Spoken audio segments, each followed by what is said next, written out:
এখন বাজেটটা কি এখানে কুরবানি তো আসলে বাজেট নিয়ে না, যার যেমন সামর্থ্য থাকে সে তেমনটা দিবে। এখন ঋণ নিয়ে তো আর কুরবানি দেওয়া যাবে না, এখন যার সামর্থ্য যেমন, এখন যেমনই মামারা নিয়ে আসছে ওটার মধ্যে হয়ে গেলেই হয়, আল্লাহ ভরসা। এখন এটা মূলত হলো নিয়তের উপরে। কোরবানি যদি নিয়ত থাকে আল্লাহ বড়ও দিতে পারে, আল্লাহ ছোটও দিতে পারে, আবার নাও হতে পারে, এটা আল্লাহ ভরসা। আপনি কি মনে করেন যে কোরবানিটা নিয়তের উপরেই সব? জি জি অবশ্যই, কোরবানিটা নিয়তের উপরেই সব। কারণ মানুষ এমনও আছে অনেকজন যে 10 লাখ টাকা নিয়ে আসলো বাট কোরবানি করতে পারলো না, হতে এমনও অনেক হয়, নিয়ত নাই। এখন যার নিয়ত আছে ওই হতে পারে 30-40 হাজার টাকা গরু পেয়ে যেতে পারে, এটা পুরোটাই নিয়তের উপরে।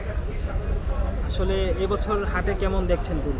হাটে আলহামদুলিল্লাহ এবার ভালো আছে, অনেক ভালো গরু।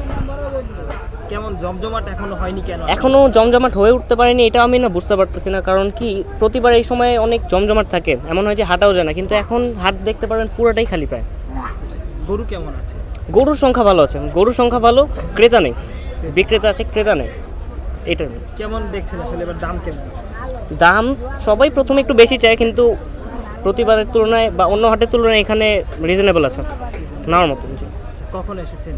আমি এসেছি অলমোস্ট 2 ঘন্টা হয়ে গেছে, মামাদের সাথে দেখতেছি, ইনশাল্লাহ হয়ে গেলে নিয়ে নিব, নিয়ত আছে ভালোটা নয়।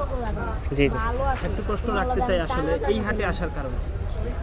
এই হাট মূলত আমরা এভাবে আমাদের যে গার্জিয়ান আছে ওনারা বলে দিছে, কিন্তু তাছাড়া আমরা অন্য হাট দেখলাম, হজরতপুর দেখেছি, তারপর হাজারীবাগ দেখেছি, রহমতগঞ্জ, বাট ওখানের দাম অনুযায়ী এখানে দেখতেছি গরু আছে ভালো, আর দাম অনুযায়ী এখানে রিজনেবল নেওয়ার মতো।